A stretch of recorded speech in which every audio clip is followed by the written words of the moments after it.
Today I'm going to show you 15 tools for installing vinyl plank flooring so you can get the best results in your project. The first step of almost every flooring project is tearing out the old flooring. And so my first tool is the demolition pry bar. And this thing is awesome, especially if you have any type of tile or other type of hardwood or solid flooring underneath that you've got to remove. And this thing is great because it is heavy, it's about 3 feet long, and I use this end the most here. It's just this nice flat wide end here that you can pry under stuff. Also, it's great for tack strips if you have carpet. You can go around and just pop those up. And if things are being really stubborn, on the other end, it has the hook that's more like a crowbar, and you can put that in there and really get some great lever action on it and basically pull up anything you need to. Like I said, this is 36 inches. I'm gonna have a link to one that's 42 inches from Irwin. It runs 25 bucks, and this thing is really worth its weight in gold. If you don't want to spring for the full-size demolition bar, you can use one of these little guys, which is just a little 16-inch pry bar. It's got the same type things on each end. The problem is you've got to get down on the floor on your hands and your knees and pull things up and do it that way, and you will not get as much leverage. But for the extra $15, I would absolutely recommend to get the full-size demolition bar. And this next tool you've probably already got, and it's going to serve multiple purposes, and that is a good utility knife. And I've got a bunch of these bad boys. This is maybe only half of the utility knives that I have. But a great utility knife is going to help you especially start tearing up the carpet into manageable strips so you can roll that up and get it out if you're dealing with carpet. Another great use for the utility knife is breaking that seal in between your baseboard and your wall so you can pull your baseboards off nice and smoothly and not tear anything up. And I'll talk a little bit more about that in just a second. I've covered several different utility knives in my Tools Under $20 video series. For pricing, this nice tough built one can go all the way up to 25 bucks, but you really don't need it. You can get something super basic like this little extendable Stanley one for around 10 bucks. And as an added bonus, you can also use a utility knife to score and snap vinyl plank flooring and not even need a saw. Our next tool is the Zenith Trim Puller, and this guy is awesome for taking off baseboards and chair rail. And like I mentioned before, you are taking off your baseboards, right? Because if you're not, that is a huge mistake. One of the mistakes that I cover in my 10 mistakes not to make when installing vinyl plank flooring. Because if you're not taking off your baseboards, then you're probably covering up that gap with quarter round, and that is just disgusting. It's kind of like wearing socks with sandals. Yeah, you can do it, but your neighbors are going to probably talk about you after they leave your house.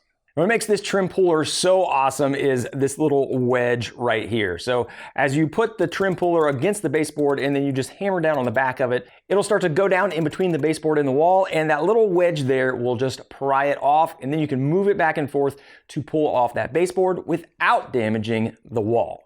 This guy runs 28 bucks, and the alternative, of course, is just a good old-fashioned putty knife and a hammer, and you can just whack this guy down in there. But the problem with this method is sooner or later, you are going to be pulling it off and putting too much pressure trying to get that baseboard off, and your hammer is going to go right into your drywall and make a nice hole that you're going to have to patch and repair on top of your flooring install. Now, these first few tools have helped you tear everything out and get down to ground zero so you can start building back up and getting that awesome looking flooring. Now what we need to do is prepare the subsurface, and our next tool is going to help us do that, and that is the 6 or 7 foot level. This guy is actually right in between at 78 inches or 6.5 feet if you're feeling fancy. But this guy is also not cheap. This thing will run you about $83. And I just want to mention as well, all these tools that I'm showing you here today are tools that I have purchased with my own money. None of this is sponsored. And these are the tools that I've used for all the flooring installs that I've done and ones that I use and recommend. Definitely not getting paid to do it. Although, Johnson, if you want to sponsor the video, hit me up. Let's go. So what you want to do with your level is put it across your subfloor and see if you have any humps or dips in it. And you're going to want to check that from side to side, from front to back, as well as diagonally. And check your manufacturer recommendations on the flooring you're using. But for most vinyl plank flooring, you don't want more than 1/8 of an inch gap along any 6 foot radius, and thus the 6 or 7 foot level. So if you have 1/8 of an inch gap anywhere underneath your level, then you're gonna need to address that. Now, if you want to save some money and you're feeling lucky, you can head down to your big box store and look for this magical thing they call a straight 2x4. That's right, for only $4, you could have a nice 8-foot long straight edge that you could use to check to see if your floor is even or not. But if you find that 8-foot straight 2x4, you better hold on to it because it's one of a kind. And when you're checking the floor with that level, the most common issue that I find is raised seams in the OSB. And that's where two of the pieces meet together, and basically the exposed edge is going to soak up moisture more than the face of the OSB. And so those will rise up, and then you just get this nice little hump right there in between the seams that you need to take care of. And that's where the next tool comes into play, and that is a belt sander. Now, belt sander is exactly what it sounds like. There is a belt of sandpaper that rotates around and it removes material very quickly. So it's way better than like a random orbital sander or, heaven forbid, doing it by hand. Now, I wouldn't necessarily recommend this one. This guy runs about $130, but it is cordless, so it runs on batteries. And when you're doing something large like trying to sand down a lot of flooring, you could run out of batteries pretty quickly. So the corded version is right around $100. I would definitely go that way versus getting a cordless one like I have. But just make sure that it does have a good dust collection because you'll be shooting up a ton of dust, and hook this up to your shop vac. Now, a cheaper alternative would be to go with a random orbital sander, but I would definitely not recommend doing that. Like I said, I think I would just rather go to a less expensive belt sander. I looked at the Win brand over on Amazon, and that guy is only $40. And at that price, I would say go ahead and take the chance on it. It's actually got pretty decent ratings, and you can't really beat that for the speed and the efficiency of a belt sander versus any other type of sanding device. Now, another thing you might find with your level is that you don't only have humps, but you have dips in the floor. And those will typically occur away from the edges, and that might be because one of the floor joists was just sagged down a bit. So the next tool is going to help you deal with that, and that is a trowel. Now, this is just a little 11-inch V-notch trowel. This will work fine, but I would recommend really to get a 16-inch concrete trowel if you really have a large area to deal with. Those are only going to be about $17. And what you're going to do with this is apply your floor patch.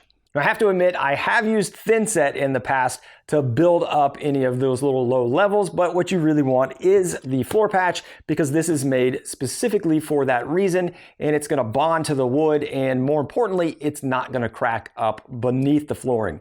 So something like a thinset, over time, it could crack up and crumble, and then you might hear this crunchy, grindy thing, just kind of like you're at the beach while you're walking around your house, except without the Mai Tais and suntan lotion. So you can use the trowel and just smooth everything out, and then after you've got down your floor patch, you're gonna screed that, and you can use that magical straight 2x4 if you still have that to make sure everything is nice and level. And then after it's dried and set up, you will have a perfect base to start installing your flooring. Now, for a cheaper alternative, if you are going to be flattening it out with, say, a 2x4, you could just use something like a putty knife or a mudding knife like this that you might already have laying around. So you don't have to necessarily have that trowel, but it does make life a bit easier.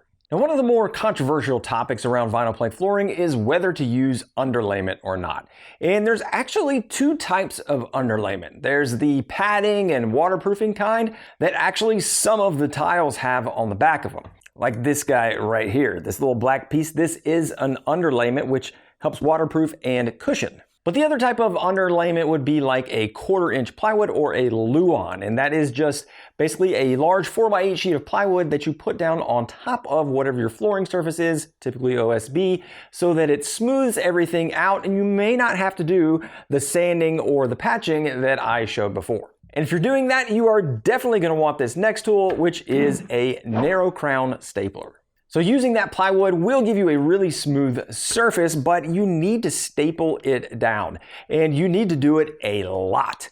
Every 2 inches along the outer edge and every 4 inches in the seam. And so you're gonna want something like a pneumatic stapler so you can just hammer through, hold down your finger and just pop, pop, pop all the way through. Now, this is the one that I used in my flooring job, and it's about $110 from Rigid. But there are cheaper alternatives, and there's actually a better alternative that'll give you 2-in-1. So this stapler shoots these crown staples. So instead of a regular brad nail, those might go straight through. The staple has a curve up top, which will hold into the plywood so it won't blow out as easy. But they do make a 2-in-1 stapler and brad nailer, and that will shoot both these staples as well as these me nails. And if you're new here to the channel, hi, I'm Brad, and around here we call these me nails for obvious reasons. Now, I personally don't have one of these 2-in-1 combos, but again, perusing around the interwebs, I found that the Win Tools does have an option that is only 44 bucks. It gets great reviews, and it is a 2-in-1. Now, of course, you're also going to need a compressor and a hose to run that, but you can use that 18-gauge brad nailer to reattach your baseboards that you removed earlier because you are a wonderful human being. So we've got everything ripped out, we've got the floor prepped or Luan plywood put down, and now it's time to figure out how much material we need. And the best tool for that, obviously, is the good old tape measure. And this one's kind of a layup because hopefully you already do have a tape measure in your toolkit, but specifically, I love a 16-foot tape measure because I think it's the perfect combination of size and length on the tape measure. When you compare it to a 25-foot tape measure, it is a lot larger. This one's bulkier, heavier, and it's just kind of a pain in the butt to use. Now you might be saying, but Brad, my room is 18 or 19 feet long, and I've got a little trick for you. When you use a tape measure that is under the size of what you need to measure, you can just measure from one wall and measure out 10, 12, or 15 feet and make a mark on the ground. You can put a little piece of blue tape there and make that mark so you don't mess anything up if you need to. Then go to the opposite wall, measure off of that wall to your mark, add the two numbers together, and there you go. So I'd highly recommend a 16-foot tape measure to have as your daily driver, but if you want to go with a 25 or 30 or 50-foot tape measure, you just do you. Now, if you do want a cheaper version of a tape measure, there are different options. You can use a story stick, referential measurements, or just use a body part. I know if I ever need to measure something that's 7 inches, I have something readily available. Because my hand is almost exactly 7 inches from the top of my finger down to the base, which is kind of cool. When you start installing your vinyl plank flooring, one of the first things you need to do is make sure you have a 1/4 inch expansion gap against that wall as you start your first couple rows. So leaving that 1/4 inch will make sure that if the panels do expand, that they won't come together and buckle, and then you will get clicking or worse yet, separation of your flooring. And the tool to get some consistent gaps are flooring spacers. But not actually these flooring spacers. These things are horrible. They came with one of these flooring install kits, and these are out there everywhere. They're just really bad because as you try to use them, they won't stand in place. You have to tape them to the wall or they'll fall over. And the thing I hate about them the most is if you put them up against a piece of drywall that is raised off the floor higher than your flooring, when you go to push your flooring up against it, it just knocks them over. So I went out looking for some better ones, and I did find these guys, which they work better. So this version is way better than those other ones because it's got a nice high back and it's got that 1/4 inch spacing. You can put these down there and push your flooring up against the drywall. It's not going to fall over and it's going to stay in place. They run about $20 to $30 depending upon how many you buy, but this is a decent option. But a cheaper option is this guy, and this is a flooring spacer I designed on my own. This can be 3D printed at home. So if you have a 3D printer, you can download this model, print them off for free, and then you can have as many spacers as you want. I'll have a link down below in the description where you can check these out.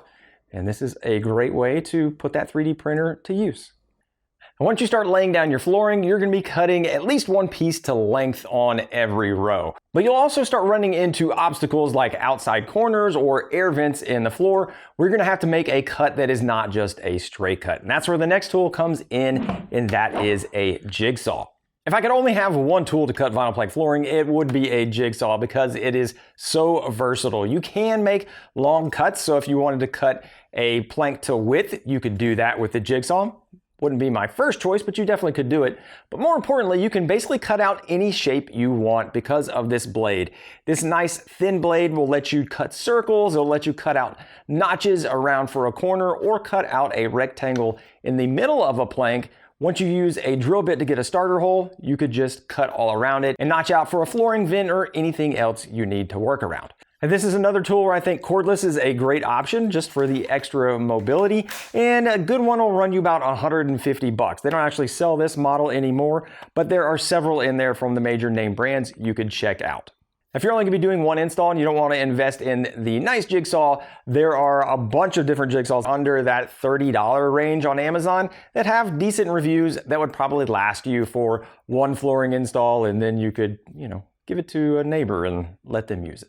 Now these next three tools are going to be your best friend as you're hammering through your install. And the first one is a mallet, which is actually just like a hammer except with soft heads instead of a hard metallic head. So this mallet is really great because it has PVC faces on it. It has a yellow and orange. The yellow one's a little bit harder than the orange one. You might also see something like this rubber-headed mallet or a dead blow mallet. The problem with these is that the faces on these will mark up your vinyl plank flooring if you hit it in the wrong direction or too hard, so I wouldn't use these. The nice PVC faces on these are non-marring, so you can just whack all you want onto that vinyl plank flooring and you're not gonna mess it up. And this is my favorite one. This is from Estwing. This is only 16 bucks. It's got a nice hickory handle to it. It's got good weight to it. And you can see the faces are all beat up here, and that's because I've used it a ton and it's still got a bunch of wear left on it. Now, if you're in a pinch, you could use a hammer and a block of wood, but then you have to use two hands and not have that hand free.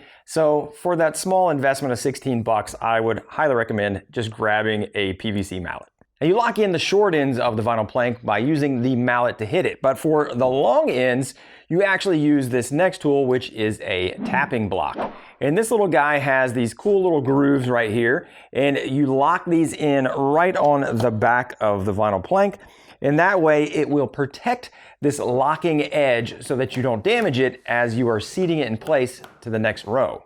Now this tapping block has two profiles on it, and it actually even says right on there what these are for. So the one with the two steps is actually for vinyl tile and vinyl plank, which is the one that we would be using for these installs. But on the other side, it says for other click floors. So that would be like for a laminate. But for vinyl plank flooring, especially life-proof, because this is a life-proof tapping block, which I just picked up because I lost my other one. You want to use the two-tiered side of the profile, and that's going to protect your edge and make sure that you can get that nice crisp lock after you've tapped everything in.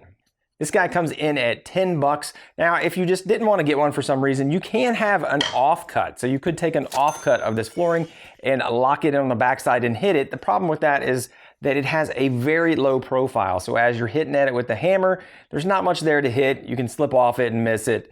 The tapping block, it's a cheap investment to just make sure you get good contact and good locking in between all of your planks. All right, so the third tool in this trio is the pull bar, and this is a deluxe pull bar. It's got just basically a piece of steel with two little turn-ups on the end, not like a turnip green, like a turn up. But we've got some little felt here on the bottom so that it will protect your flooring as you put it in. And basically, you need this guy at the end of your rows. So if you get to a point where you can't swing your hammer anymore to knock in that tile, this will hook over the edge and then you can hit right on the back here, and basically it gives you enough room to swing. Now, this one is really kind of a must-have. This goes about 14 bucks. Now, I did see some alternatives being used with some tape. I'm not so sure about that. The trick I saw was if we were trying to put this in place and we wanted to scooch it down, well, of course, we could just use our pull bar and put it in place just like that. And now I've got plenty of room to swing here in between. That's a good, 16 inches or so. But if we didn't have this, then they used some tape. I think I saw a TikTok on this or something. So they pulled up some duct tape, ripped off a piece, slapped it down onto the tile, and then put it over a piece of wood. I don't know. Maybe this would work. Maybe not. But, you could give that a go, but for 15 bucks, I would definitely grab the pull bar. Now these next two tools are a bit spendy, but they really get the job done quickly versus the alternative. So the first one is the oscillating multi-tool. And the area that you're going to use this one in is cutting door jambs. So if you're not familiar, the door jamb is that piece of trim that goes around the outside of your door. And a lot of times that door jamb is going to go all the way down almost to the subfloor, and you can't push the flooring underneath it. So the oscillating multi-tool is going to help you cut that door jamb exactly to the right size so you can slip the flooring underneath there. All you have to do is get a little scrap offcut of the flooring, and you definitely want to use a scrap because it will just mess it all up. Then you can put that piece of flooring up right next to the door jamb, lay your oscillating tool on top of it, and then just buzz away, and it will just saw right through that door jamb, and then you have the perfect fit to put your flooring underneath. This guy will run you about $100 and you can get corded or cordless. Now the cheaper alternative is this guy, a flush cut saw. There's also a door jamb saw that is somewhat similar to this, but the idea is the same. The blade will go right on top of your piece of flooring, and then you can just do it manually by hand. Sometimes you'll have to maneuver a little strange with these, and it's gonna take a little while. You're gonna start sweating, but that's okay. Honestly, I would still recommend the oscillating tool because you can use this in a lot of different scenarios. You can cut out drywall with it. You can also use it to make notches and cuts in the vinyl plank flooring if you don't have a jigsaw. So if you've got the money to afford it, I would grab the multi-tool. This next tool is definitely my favorite, and that is the guillotine style laminate cutter. Now it says the laminate cutter, but it will definitely cut vinyl plank flooring as well. This thing is awesome. So yes, you can score this flooring with a utility knife and snap it off, but this guillotine cutter will do it a lot quicker and a lot cleaner cut. So all you have to do is just unlock this little bad boy here, and then it opens up these nice jaws. You do not want to have your finger anywhere near there, by the way. Then we can just push this in and take off as much or as little as we want in a quick push. So just like that, we've got a nice little piece cut off there, and it makes cutting flooring so fast. Now this thing does run about $130, but if you're doing anything more than about, I'd say 200 square feet of flooring, or if you're just doing more than one room, you're really gonna love having one of these. And also, you could probably sell it when you're done with it if you're only gonna be doing one anyway, and basically look at it as a rental. It also has a little miter gauge here, so if you needed to make angled cuts, if you had an angled wall in your room, this could help you do it. And I think where it really shines in spades is cutting off these little pieces, because cutting this with a scoring knife and try to snap it without that leverage is just really hard to do. Even with having the right tools, there are 10 mistakes you don't want to make when you're installing vinyl plank flooring. And I've got the video queued up for you right there. You can go check that out. I'm Brad. Until next time, get out there and build something awesome.